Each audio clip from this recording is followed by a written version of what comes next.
My name is Bill Thomas.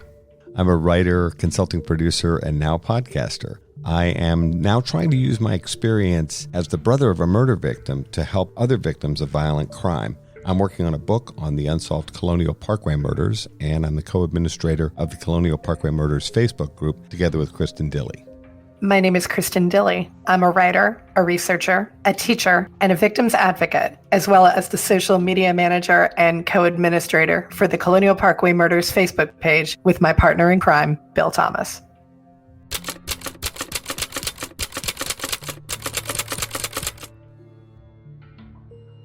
Welcome to Mind Over Murder. I'm Kristin Dilley. And I'm Bill Thomas. And we're joined today by David Mittelman, founder of Othram. David, thank you for joining us. Thanks for having me. We're going to go ahead and start with me quoting you to you.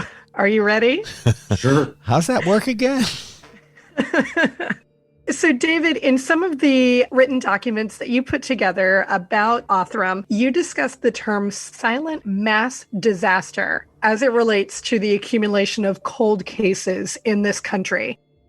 Can you expand on that concept? Why is it a silent mass disaster? Talk to us a little bit about that. Sure. And I stole that term from the National Institute of Justice. So I'm using a term that they came up with. But the silent mass disaster is this accumulation of folks. There's thousands of folks that go unidentified, remains that are found. Many are victims of crimes. Some are not victims of crimes, but nonetheless, these unidentified remains are found. They've not been attributed to somebody.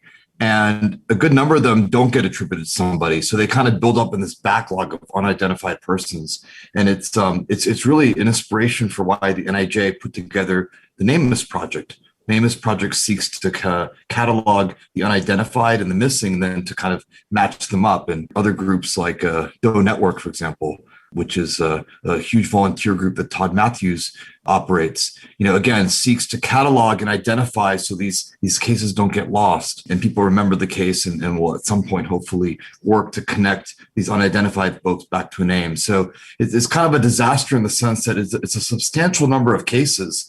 And as you can imagine, over the years, that adds up to tens of thousands of people that are not reconnected back to their families, and families that in turn don't know what happened to their loved ones. And silent, perhaps because of a lot of reasons. First of all, I can tell you, before I jumped into this field of forensics, I certainly wasn't aware that there's this gigantic backlog of cases that hasn't been solved and folks that have not been identified.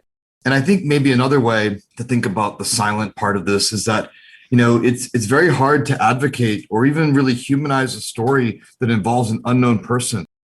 It's hard to seek justice for someone you don't know, especially if you don't know who they are. You can't figure out even leads as to how they may have ended up as they did. But it's even hard to get other people fired up about it. These are generally you rally around folks that you understand. You understand their plight, and then you want to go do something to make the situation better. You have people here that have died, sometimes in unclear circumstances, and you don't know them. In our experience at DNA Solves, generally we tend to get interest for unidentified remains, based really on geography. So someone maybe grew up in a certain part of the country, and when they find out there's an unidentified person in their hometown, they kind of bond over the common place of origin, and they want to help that way. But it is really hard to understand and connect until you know who they are. And then, of course, once you know who they are, there's a whole story that unravels, a family that's almost always waiting for them. I think that's the breakdown of the silent mass disaster. It's this extraordinary number of cases that have been unaddressed, the lack of awareness around them, and the difficulty in even trying to tell that story to folks and to get folks to connect just because they're by the very nature unidentified.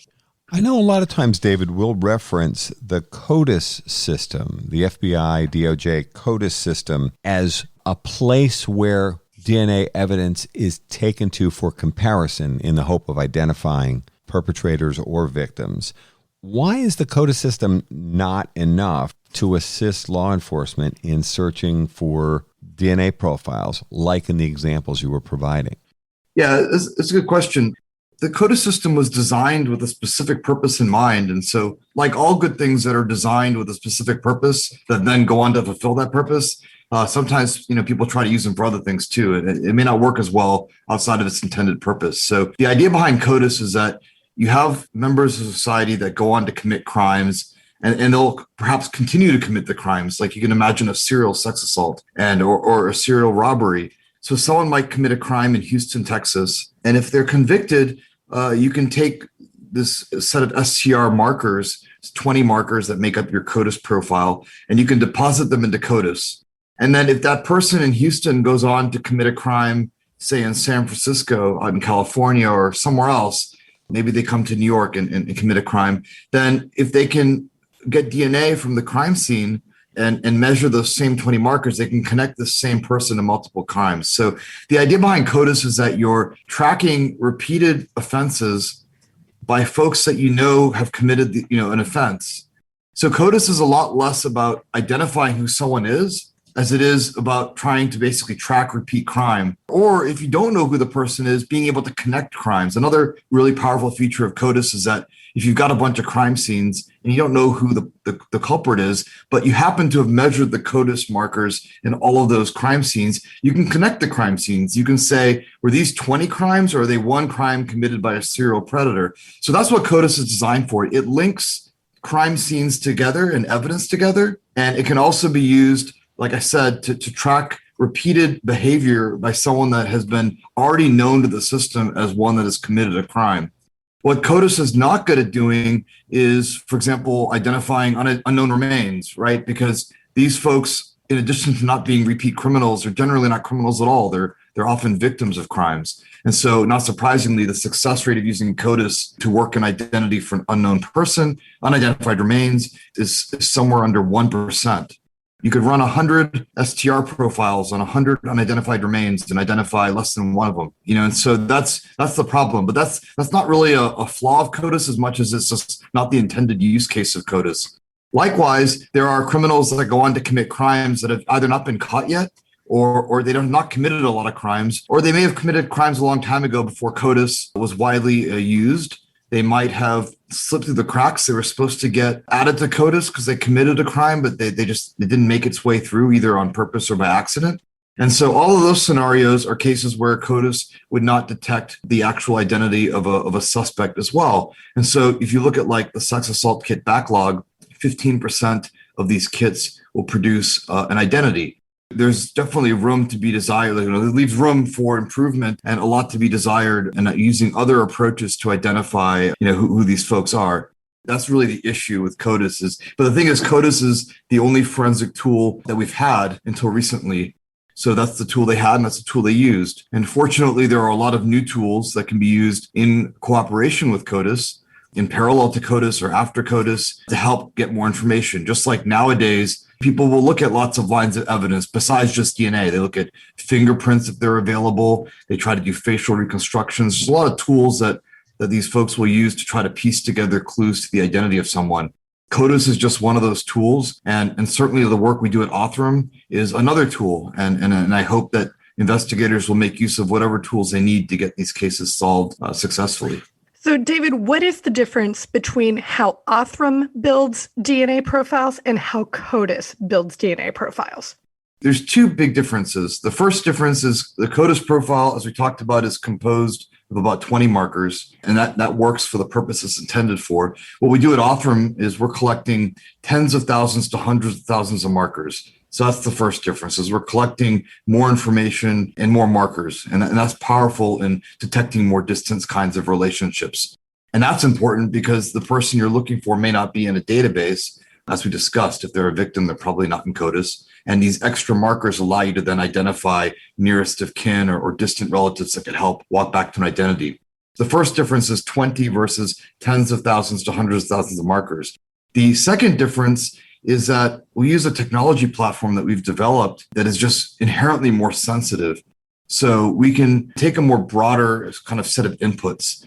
And so even when there's very little DNA left, or it's highly degraded, or something else has compromised the ability to do an efficient DNA test, we can work from the sorts of DNA evidence that most folks would not be able to access. And a good example of that most recently is, I think it was about a week ago that we announced that we were able to build a profile for and identify a suspect in the rape and murder of a 14-year-old girl in Vegas. There was DNA evidence at the time but it's been used. It's been consumed over the years for CODIS testing, for other kinds of testing. And they were down to just a very small amount. It would be like the equivalent of about, 15 cells, just very tiny amount of DNA left. And we were able to access that. So those are your two differences. Is we try to accept the most broadly available kind of sorts of evidence possible, because we want to be as inclusive as possible for all unsolved crimes. And then the other things that we're collecting more information from this, challenging evidence. We think you're being modest here, David. In the Stephanie Isaacson case that you just mentioned, that's a record now for the smallest amount of DNA evidence ever identified. Or am I correct? That would be the least amount of DNA that someone's used with forensic genetic genealogy to catch a suspect. And we caught, what we ended up doing is finding a perpetrator in a sex assault. And so, you can imagine more than one person in that mixture, right? There's a little bit of a suspect and victim in there. You're working from a record low amount of DNA and you're applying forensic genetic genealogy. So at least as far as it pertains to the use of forensic genetic genealogy, that would be a record low amount of DNA that's been reported anyways. I'm not aware of any sex assault that has been solved with fewer than 15 cells. It's pretty amazing. We're not looking to try to beat that. I always tell agencies, we're also happy to accept lots of DNA. So don't feel obligated to give us the cases that have almost no DNA. We love the ones with lots of DNA too. For those of us that are not scientists, previous DNA testing and some DNA testing that's done now actually consumes the DNA, is what you were saying. Yeah, all DNA testing, the DNA testing that I do at Othram, anytime you're analyzing DNA, you're testing it at Othram anywhere, you're consuming it, you're destroying it forever, and you never get it back. What's really important, and this may be another thing that distinguishes Othram anyways from other laboratory test methods, is that all of our methods are tuned to consume as little DNA as possible, because when that DNA is gone, it's gone forever. I don't think that's appreciated. Like, even if there's plenty of DNA, we still try to use record low amounts of DNA because there's just no sense, there's no reason to go burn through DNA. You may or may not need it later in the future. There may be new tests that get developed. So the idea is, how can you get the most information possible from the least amount of input evidence? And it's a very big priority for us. And so there was obviously more DNA available in this case in Vegas, this girl, Stephanie Isaacson, that was murdered. But, over the years, as that DNA was tested, that DNA is consumed and it's destroyed. So there was not a lot of DNA left at the end, and we took the last of it. So anyways, I'm obviously very happy, given that we took the last of it, that we got the outcome that we got. And again, I think the reason it's worth mentioning, kind of a record for the sake of a record is not that interesting. But what I think this tells us is that there's cause for optimism, because when you can solve a sex assault that's been dormant and kind of stalled for 30 years from, the equivalent of about 15 human cells, right? That gives you a lot of optimism, because if you were to look at all the sex assaults out there that have more than 15 cells, there's probably a lot of them. That's where I really see the opportunity, is like, there's a cause for excitement here, at least for tempered optimism, that we should go back and look at other cases that have, as they say, low amounts of DNA and see, and maybe some can't be worked, but what if there are some that can be worked? Technology changes all the time. Let's make sure that we don't leave any sex assault behind and try to really dig in, if we have evidence, into what we can do to generate even the slightest of a lead that would help take the case from unsolved to solved. And that, of course, is a matter of great hope and optimism for those of us who have followed the Colonial Parkway murders case for as long as Bill has, certainly.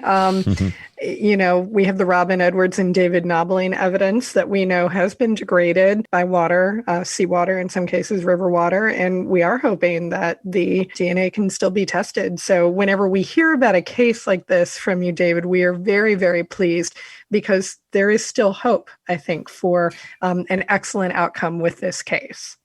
Yeah, no, absolutely. And again, not every case can be solved with this method, and that's okay, because there'll be new methods that get developed. But when you can work extreme low quantities of DNA or excessive degradation or cases that date back to 1881, when you can do that kind of stuff, there's definitely a cause for optimism. Your company has been building their own database, DNA Solves. So can you give us a quick rundown of how DNA Solves is similar to other genealogical databases and how it's different?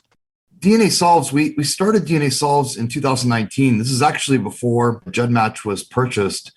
It was the early days. And I think this technique being as powerful as it is, there needs to be, public participation to bring data in and so on and so forth. And so we thought, creating a portal. And I think one of the early questions about GEDmatch and all genealogical databases is like, how do you properly consent folks? They had come for genealogy reasons, but they're now being asked to help in another reason. And so when we first started this was kind of in the early days, our idea was, why not create an opportunity for folks to contribute to volunteer their data, but with a very clear kind of objective from day one? So there's nothing you can do in DNA Solves. I do not think that DNA Solves is properly described as a genealogical database. There's no genealogy to be done in the sense that there's no public searching. You don't find relatives. We don't return really any information. And so DNA Solves is a different kind of, it's kind of like a repository of profiles from folks that, maybe you're missing someone in your family and you're hoping that if law enforcement crawls through all the unidentified, they'll build a profile they can match it up against. So I think the better way to think about DNA Solves is similar to the missing and unidentified databases that our government and other governments have tried to assemble.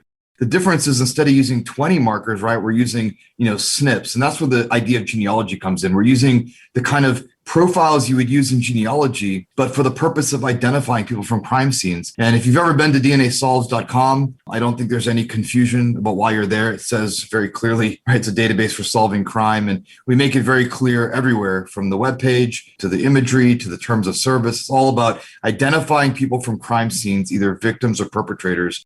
And also, we don't do anything else. So neither DNA Solves nor Othram is involved in, let's say, like medical research or other areas. Like, it's a very singular focus to this one thing. So my sense on the matter is, if you have DNA that you want to share, DNA data that you want to share, and you want to help solve a crime, then you should participate, and you should pick the database that you feel most comfortable participating in. And if it's a database that does lots of things, then you should be sure to opt in, obviously, because just uploading your information is not enough.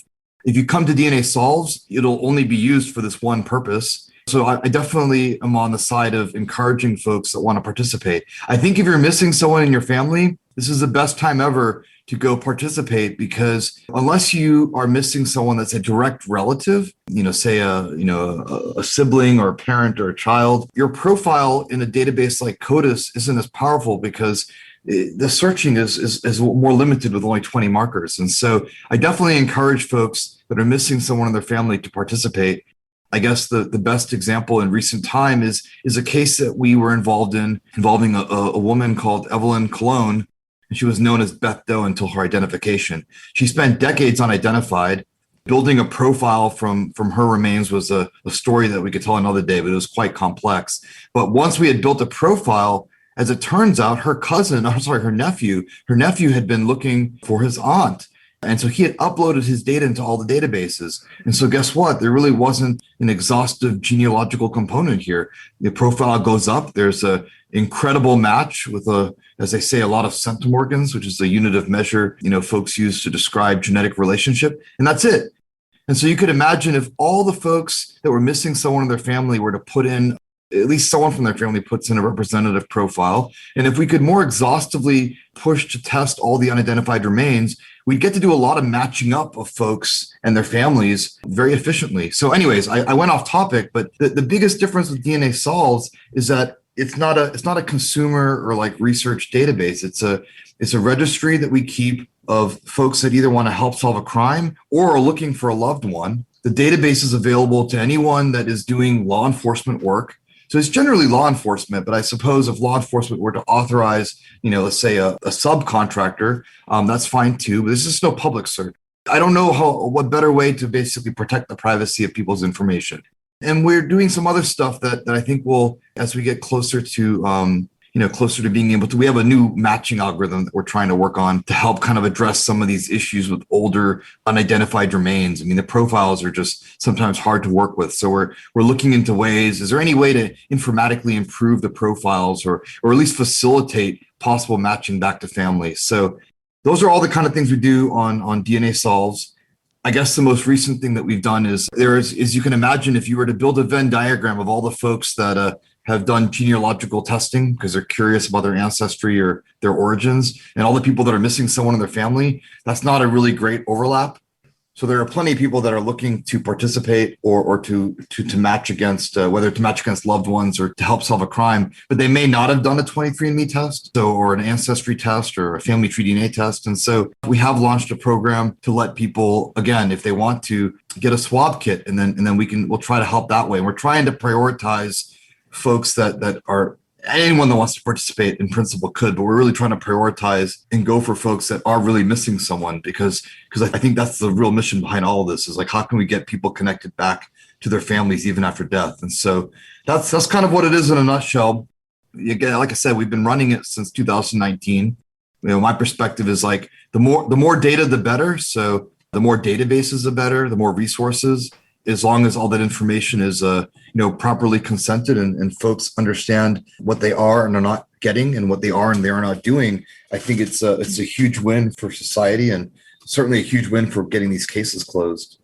So David, you're talking about your new venture, which allows people to directly upload their DNA information. This is the new program you're calling the DNA Solves Connect program. Yeah.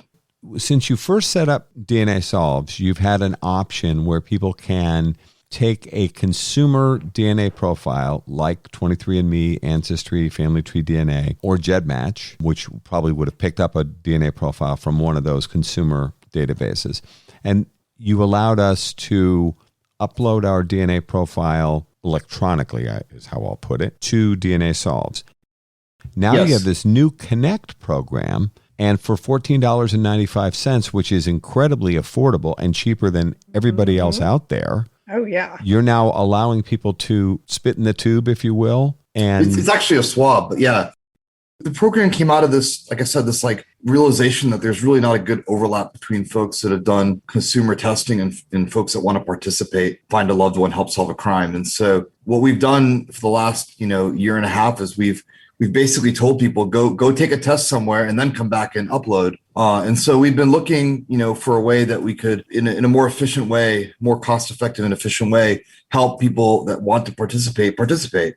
And that's what the DNA Solves Connect program is. Now, if you're looking to kind of like figure out your ancestry, go on this adventure of personal discovery, like, you don't want to use DNA Solves Connect. It's not a genealogy test. So we don't return in the information. So it's you're literally just contributing a profile to help law enforcement match against unidentified remains or suspect DNA at a crime scene. So it's not useful for that. And so from that perspective, it's not a cost-effective way to do genealogy or learn about your history. In that case, there's already good options for that we'll never be as good at. You go to 23andMe, Ancestry, Family Tree DNA, you go to one of those companies and they've got a good number of folks to match against, really great tools to figure out, where in the world you're from and so on. So this program that we're offering would be, and so if you want to do that, you can do that kind of test, and then you can still upload to any of the databases that allow opt-in with law enforcement. We're not the only one. But if you're specifically interested in helping on a law enforcement case, and you're specifically not interested necessarily in Ancestry, or you're not looking for whatever reason to participate in the other stuff,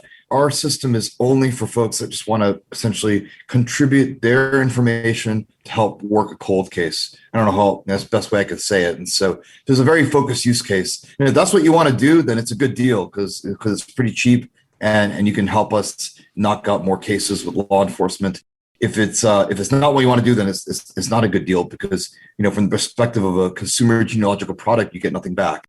But yeah, I think that it addresses a need that we've consistently been hit with over the last, year and a half. And so we felt it was the right time to kind of do that. And I think, to be quite honest with you, we were really inspired by this Beth Dale case.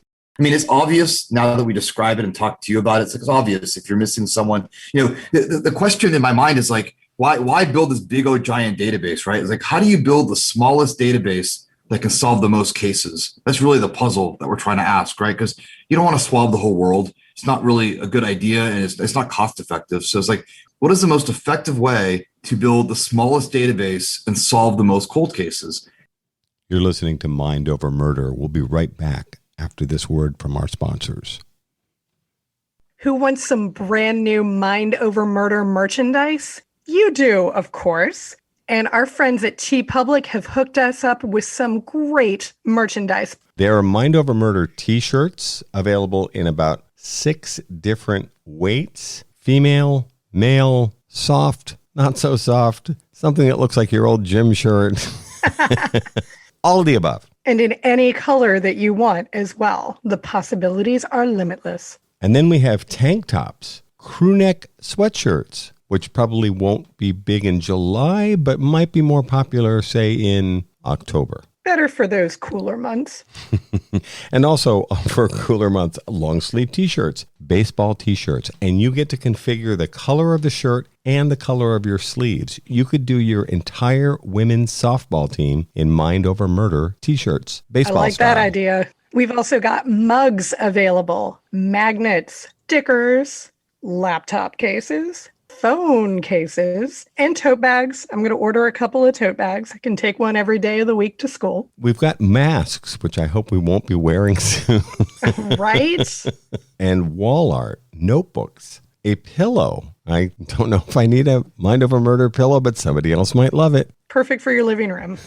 And then for the younger crime fighters, we have kids t-shirts, kids hoodies, kids long sleeve t-shirts in a variety of colors. All of these things can be configured just about in any color you can imagine. And then my favorite, the Mind Over Murder onesie for the smallest crime fighters among us. So if you're interested in any of this great merchandise, take a look at the website at tpublic.com and type in Mind Over Murder podcast. You can also look for links on our social media pages and in our show notes.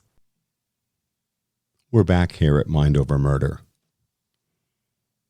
And I really think if you're missing someone in your family, we've got all these unidentified remains, that's the approach. And so I don't think our database is the one way to do it, but I think our database would be a really great way to work, for example, unidentified remains, because we're going to try to go market to folks and offer to folks that are missing someone in the family a way to basically join the registry and be part of that solution if we are able to get a case. And I think what really crystallized that in our mind was Evelyn Cologne's case. And so obviously a horrible crime. And but if there was any silver lining to being involved in the case at all, it would be that it kind of alerted us to this like amazing serendipity in that, her family was on a quest and on an investigation completely unbeknownst to us and law enforcement as we were tracking on an investigation, and serendipity caused us to bump together. So I think the best way to describe the DNA Assaults Connect program is our attempt to make that serendipity happen more frequently, right? Like how do you line folks up better so that there's a better chance that the next time we've got unidentified remains, we've got the right pool of folks to go look to see who we can match them to. Well, I'm sure Evelyn Cologne's nephew, when he started that search for whatever happened to my aunt, he'd heard about her. Here he is looking for her. He's living in New York City, but he has no idea that his aunt was murdered many years before and her body was dumped off a highway in Pennsylvania. It's only a few hours away, but as you've said before, David, you have these independent events. A young woman goes missing in New York City. Yeah.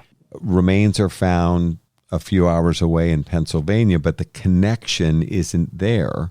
I'm sure this young man, in searching for his aunt, was hoping to find out that she was happily living somewhere and had, moved and started a new life. And that wasn't the outcome that they ended up with. Although I suppose any of us, in looking for answers like this, sometimes the answer that we get is not the answer that we were necessarily seeking. Yeah, no, look, I agree with you. And in fact, his wife actually sent us a message on Twitter, and she had, her tweets up there. She had said that although this was not the answer that her husband had anticipated, in finding his aunt, there's some peace in knowing. And so that's literally what she said in a message to us. Interesting tidbit is that they're apparently based in Houston. So Another little. Oh gosh, lucky I associated Evelyn with her life in New York City, but obviously I think actually they're from Pennsylvania. I believe the person that she was with is now at the time of her death that's been suspected of her death. He was currently in Queens, but I think they were in Pennsylvania, if I remember correctly. Or at least that's where her body was found. And I believe that, her nephew and his wife, I believe they're based out of Houston. So, interesting, small world. Obviously, just a small world and a coincidence. I think that if you're missing someone, you're hopeful that they're missing and not deceased. But if you're missing someone, it makes sense to contribute in this project, because on the off chance that the person is no longer alive, and further that someone is then found that ends up being the person you're looking for, there's at least a chance to have some knowing. So as his wife had said, some peace in knowing what had happened. And again, it's specific to Evelyn's case. It's more than just peace in knowing what happened. Frankly, it's the ability for her family now to seek justice on her behalf. A lot of the times, and I think people don't appreciate this, a lot of the times when you can identify someone that was previously unidentified, it leads to clues like it did in this case. And the next thing you know it, law enforcement, now knowing who the person is, are able to piece those clues together and very often find the person that might have been responsible for their death. And I think that's important too. So it's like a two-part success in that you've connected people back to family and they know what happened and they get some amount of peace and can at least begin that healing process. Whereas prior to that, it's just infinite uncertainty. But also the ability, if you're fortunate and there's enough lines of evidence to connect the dots, you can also even try to then seek justice for that person, find out what happened. If there was someone responsible and it was not a natural death, hold them responsible. And that's what's happening in the Evelyn Cologne case. So walk our listeners through this. They're intrigued. How do they sign up for the DNA Solves Connect program? They go to DNAsolves.com, and then what are they looking for? Yeah, so you can go to DNAsolves.com. So there's a banner right now. If you go to DNAsolves.com, there's a yellow banner at the top that announces the DNA Solves Connect program, and you can just go there and take a look. Alternatively, if you go to the DNA Solves page on a normal day, there'll be a little button that says, I'd like to join. I'd like to contribute my DNA. And as soon as you click that button, you'll be prompted with a question. And the question will be, do you have a DNA profile, right? Did you do a test at a consumer company for which you can then download the data and upload it? If so, go here. And if you do not have data and you'd like to, you don't have a profile, but you'd like to contribute your DNA, then you could go here. And the second place you go is to the Connect program. The direct web address is connect.dnasolves.com. So you can get there through DNA Solves. You can go directly to connect.dnasolves.com. You can grab a kit and off you go. So in that way, you're able to join the DNA Solves registry of sorts, either through the contribution of DNA that is provided through a swab or data that you downloaded from another company that's done testing already. There's literally no reason at all to do a swab test if you've already tested with another company. We're not collecting better data or anything else, so definitely don't do it twice. The idea is that you just need a profile. You just need a set of markers, some markers. Doesn't even really matter what markers they are. You just want some markers that you can then contribute to make sure that you're in the system in case someone else comes out matching close to you. That's really the only reason to do it. So you're not looking for a genealogy product and you've never tested. If you've tested, testing twice doesn't help. David, it sounds like the network of missing persons organizations in particular should be encouraging people to sign up with DNA Solves because of what you've just outlined, this fantastic opportunity to help people who are looking for missing loved ones and those with potential victims, I think is what we're talking about here, who've been lost to time. Those families in particular should be taking a great amount of interest in the DNA Solves Connect program. Yeah, and honestly, when people hear about what's possible, they always take interest, right? It's like with any new thing. It's really less about getting someone interested and more about just letting them know what's possible. They figure out on their own why it's useful. And so with new technology, it's just getting the word out there. But I'll tell you, a lot of the organizations, most of them anyways, that are involved in identifying folks, NCMEC, a lot of the other nonprofits, all these organizations, they all are very big on suggesting folks, if they're interested, to contribute to a database. And some organizations will say contribute to, they have their favorite database. Some just say go to any database. But bottom line is the problem gets solved. Law enforcement has access to all of them, right? So all the databases that cooperate with law enforcement anyways. As long as your data is in a database that law enforcement has access to, then you're in a good spot. So obviously, if you've tested, let's say, with 23andMe and you want to help, like that's not sufficient. 23andMe doesn't work with law enforcement. Law enforcement doesn't go to 23andMe. So as long as you're working with a database of any kind that allows you to offer your information to law enforcement, then you're in a good spot. And I think most of the organizations, Doe Network, they all advocate for folks to do that. For the benefit of our listeners, then, let's just recap which consumer databases are open to law enforcement search. There's three that I'm aware of, and I think those are the three, but there's three that I'm aware of. There's GEDmatch, right? So GEDmatch is largely a public database composed of folks that have tested at other companies. You don't test with GEDmatch, but you might have tested at 23andMe, and I might have tested at Ancestry, and we want to know if we're related, so we both upload our data to GEDmatch. Kind of that was the original purpose, is to allow cross-platform comparisons of genealogical relationships. So GEDmatch allows you to opt in and participate, and they have a certain set of rules that you read that explain how and how your data will and will not be used. The second database is Family Tree DNA. And so that is a company that offers testing. You can just do a test with them, or you can upload data to them. And so whether you're testing with them or uploading data, again, much like GEDmatch, they kind of have a set of parameters that explain how your data might and might not be used to help solve a crime. And the third database is the one we talked about, DNA Solves, which, like the other databases, will allow law enforcement to work with them. It's just that that's all it does. And so there's, DNA Solves is, I would say, kind of a more smaller focus. All it does is this one thing. And now with the DNA Solves Connect program, if you choose to participate, however, you have not taken a consumer test and you do not want to take a consumer test, then you have the option to use our DNA Solves Connect kit. So remember, those are your three databases.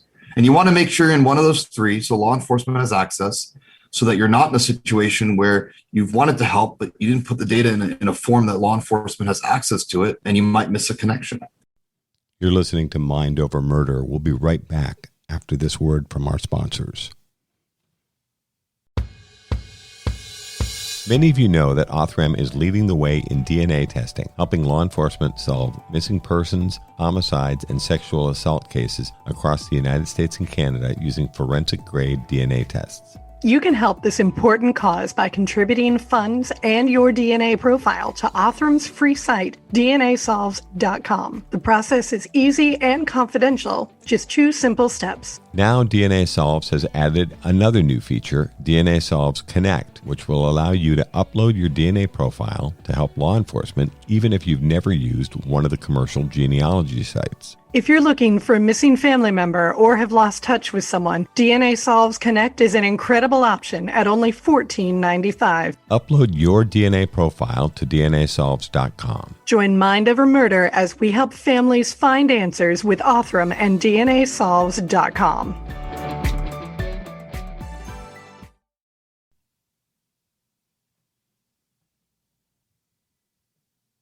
We're back here at Mind Over Murder.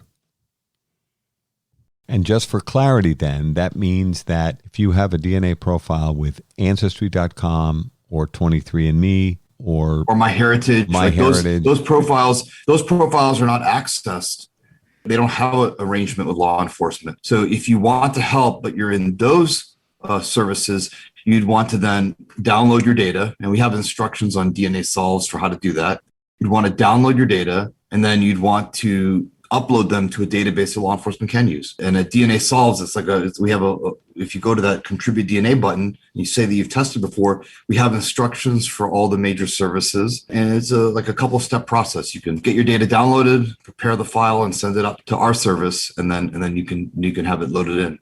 I mean, a while back, I did my Ancestry profile because I'd already gone down that road with my brothers, and I found the whole thing pretty logical and easy to follow. You guys had set it up so that I'm not a technology person, as Kristin could tell you. I found it an easy step-by-step process to take my profile and put it up on DNA Solves. Got my confirmation, and I think for those of us that want to help with unsolved cases, missing persons, it's such an easy thing to do. And I think the addition of this very affordable $14.95 option, where if someone doesn't want to do the whole genealogy search for whatever reason, they have no interest or they're concerned about privacy or whatever, now you've given them another option, which is, okay, if you want to support missing persons, unsolved cases, etc., here's another option, and you will only be using this to help law enforcement solve cases. Yeah, I just think it's so important to have as many different options and parameters as possible. It's just hard to predict what any one person wants or will feel comfortable with. So you try a couple of different ways. And overall, at the end of the day, you're just trying to get the broadest participation possible from the folks that are, like I said, most likely to pair to unidentified remains or most interested in helping solve a crime. I keep bringing up unidentified remains because that happens to be a key interest of mine. But I think either way, it's like you just want to best connect in the most comfortable way possible people that want to participate in any of these programs with resources. And so having more databases, more ways, more different avenues by which they can participate, having more options is only a good thing. So that's kind of what inspired us to kind of take that leap into this new direction. And I hope that as the technology continues to improve, like I said, I mean, working from DNA that people previously thought was just not going to work at all. And as more people in the public get excited about the method and want to, volunteer and be part of helping identify and kind of closing out the next cold case. And then as law enforcement and politicians also, because we didn't mention those two, like as they begin to see what's possible and also what the outcomes and what the good outcomes that could arise from this are, I think that'll also drive additional resources, even in the form of things like, grant opportunities. You can see like the Saki program was designed originally to identify kits that had not been tested and to facilitate, among other things, testing through CODIS. And you'll see like the latest versions of these documents now allow for other methods, such as, for example, forensic genetic genealogy to help resolve cases where CODIS has been attempted and has been unsuccessful. So I think all these things working together in better science, better participation from the crowd, and more funding opportunities as people realize how powerful the technique is and what outcomes are possible when you apply more than just CODIS. I think that's like the trifecta of getting these cold cases reduced. And in that case, coming back to your very first question about the silent mass disaster, that's what's going to help kind of reduce the scope and the severity of this problem. So, David, we don't want to let you go without having you discuss your latest triumph, and that would be the Stephanie Isaacson case to which you alluded earlier. And this one is out of the Las Vegas Metro Police Department. Can you talk to us a little bit about Stephanie Isaacson and your solve there? This is a case, it was a 14-year-old girl, Stephanie Isaacson, on her way to school. This was 1989, and she had taken a shortcut, as I think she's done before in the past, to get to her high school. And on this particular day, she didn't make it. And I believe her father called the school. They weren't able to get a hold of her. And unfortunately, after a search, they found her. She had been murdered. She had been sexually assaulted before being murdered, and she was found on this path a little bit away from where she would have normally taken that path to school. And they were able to eventually develop a CODIS profile. There was no match in CODIS, but over the years, they had pursued many leads. I mean, this is a case that I know they cared a lot about. The reason I know is because we had not previously worked with the Las Vegas Metropolitan Police Department. I know that it's been an interest of ours to get involved over there. And I actually came to them and said, not me, actually, my case manager, Michael Bogan, went to them and said, look, we'd like to show you what can be done. You pick the case, but let us help you work a case. Because DNA Solves has been thriving and growing, we had identified a donor that was actually from Vegas. So this is what I told you. Sometimes people will connect on a case just because it's from their hometown and they want to do good in their area. And so we had a private donor that had already expressed interest in what we're doing. And so we went to Las Vegas Metropolitan Police Department and we said, we'll fund the case through a donor. We can get a donor to cover the cost. We just want to help you work a case and show you kind of what can be done with this new technology. Yeah. And we did not pick the case. And the donor said he does not care. The donor's only requirements were, I want the case to be from the Vegas area. And so with that in mind, the very first case, there wasn't any hesitation. It said, Stephanie Isaacson, this is a case that we really want to see solved. And my understanding in talking to law enforcement is that the family has kept in touch over the years. They really wanted it taken care of. So it's like very obvious the agency really cared about this case.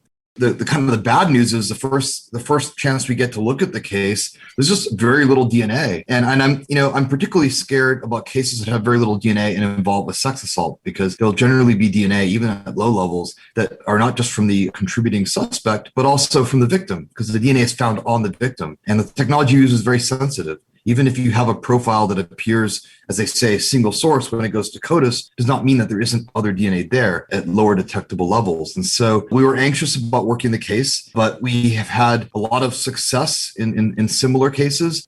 I think I told you last time we talked, one of our steps of prioritization of casework is, have we done something similar that has worked out well? We don't want to make any one case the guinea pig. And we've had a lot of success in the last 6 months, just getting very, very, very low on quantity.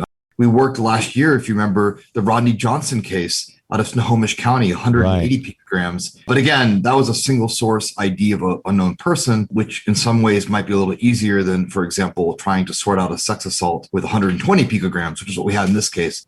Nonetheless, we took the case. I was over the moon when the lab was able to build a profile, and not just a profile. It's the important thing is that you can build a profile from anything. But the question is, can you build a profile that works, can be uploaded to a database, that can produce viable leads, and can lead to an answer about who might have left that DNA. And all of that ended up being true. The genealogical search and the family tree research was done in-house at Othram by our team. And we came back with some leads that we passed back to the Las Vegas Metropolitan Police Department. And at that point, they involved their cold case detective who's worked this case for years. And she's also just really fired up about it. This is part of the magic. These cases get worked because we got new technology, but we also got law enforcement folks that are just really on fire. They want to chase every lead and they want to get the case closed. In this particular case, it was very interesting because the person that we thought was a candidate, we always call it a candidate. Law enforcement confirms the suspect. But the person that we thought was a candidate was implicated in a 1986 crime. So 3 years earlier in the sex assault and murder of another woman. The case had gone to court. I don't know all the details, but it looks like it was dismissed for lack of evidence. This is 86. You don't have, broad usage of CODIS. I don't even know anything about the case. But the point is, there was already another implication there. The guy that they were looking at had committed suicide in 95, but his DNA, his profile was on file because of his involvement in this other case that they had tied him to. And so they did all the work Othram does, as is investigative leads only. So this is the lead. But they did a STR to STR match from the crime scene of Stephanie Isaacson with this DNA that they had from this other crime scene that they know was his. He was a match. And so it's in a sense, there's some closure in the sense that they know what happened to their daughter. On the other hand, their daughter obviously cannot be brought back. And unfortunately, the guy is dead, long since deceased and not able to stand trial. So it's a little bit of an unfortunate situation. But the good news is we were able to help them get some answers. I know the family wanted answers. I know the family was quoted in the press as saying they thought the case would never get solved. And then I told you earlier in our chat, like just the optimism that if you can work a case like this, you can work other cases. Mm-hmm. And so this guy that donated, his name is Justin Wu. He was named as both an anonymous donor and Justin Wu. So I now call him Woononymous, is actually what I call him. The last time I talked to him, I referred to him as Woononymous. And so Woononymous has now gone on to, he wants to fund more cases. That's amazing. And you know what? And I think at some point. That's awesome. That's fantastic. You guys should also refer to him as Woononymous. I'm starting a movement. Well, if he doesn't mind being teased this way, because it was wonderful of him to put up this money. It was really wonderful of him to put it up. I don't know if he minds or not. So maybe we'll just keep this as an inside joke for the listeners of your podcast. He was so excited that we were able to help law enforcement and that his help went to a positive outcome that I could probably call him anything and he's fine. He was really excited. He was on vacation in Greece. I don't respect people's time zones. And so I immediately told him the news when it was publicly announced. And he had to be thrilled. Oh, yeah. He was so excited. He actually went onto social media and said the only thing more exciting than vacationing in Greece is knowing that he was able to play a part in closing this case. And, wow. I could talk about technology all day long, but here's another example where without public support and or funding, like how does a case get worked? There's no way. I mean, the law enforcement cannot work a case if there's no funding. Othram can't work a case without funding. So I think that obviously anytime there's philanthropic contribution, it's wonderful. But it's obviously not the only way, and it can't be the only way that you solve these cases. But what's exciting about Justin Wu's contribution is that he funded a kind of a pilot study, showed what can be done, and it's got law enforcement fired up. And there are grant opportunities for all these agencies through SACI, through BJA in general. The DOJ makes available a lot of opportunities, and now they've got a wonderful success story to use as the launch pad for securing larger amounts of funding from the government, from other agencies. There are nonprofits that fund these cases. I'm sure you saw the folks behind AudioChuck have launched a nonprofit, Season of Justice. Yes. They're a wonderful organization that have funded Othram cases. So there are many ways to get this done. But the key thing is people need to see the technology in action, and they need to know about it.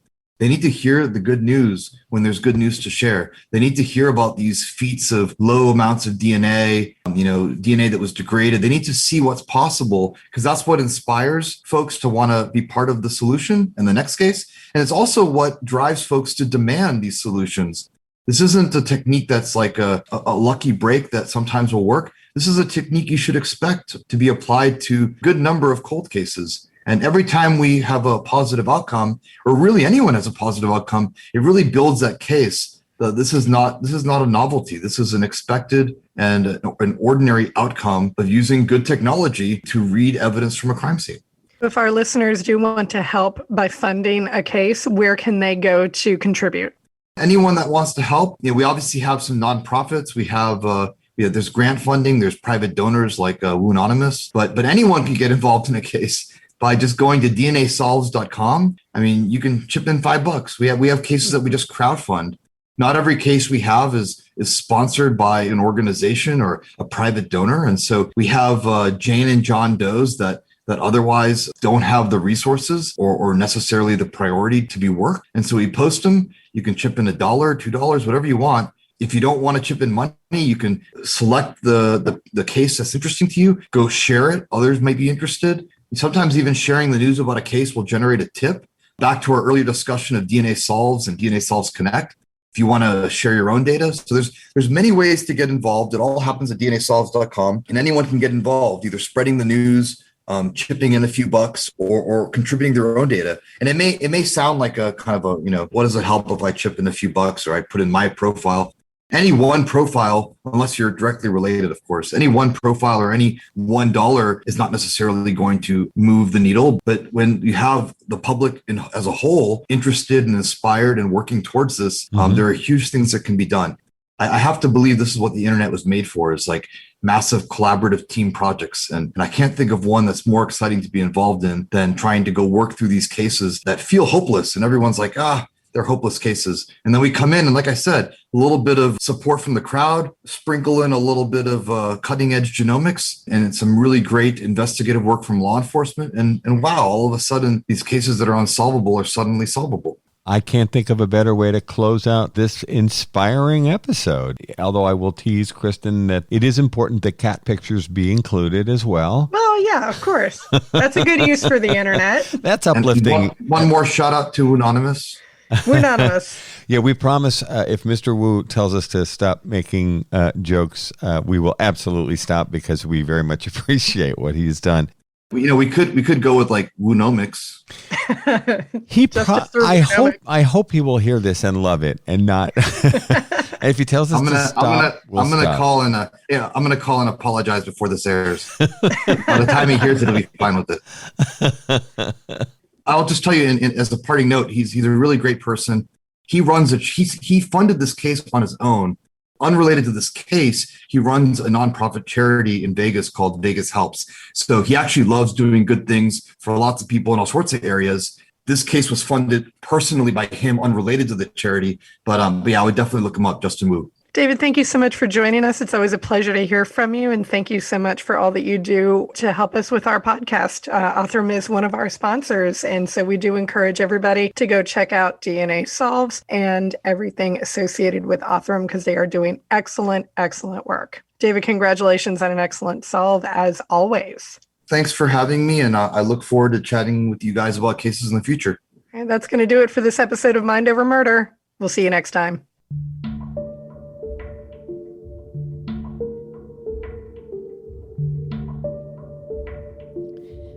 Mind Over Murder is a production of Absolute Zero and Another Dog Productions.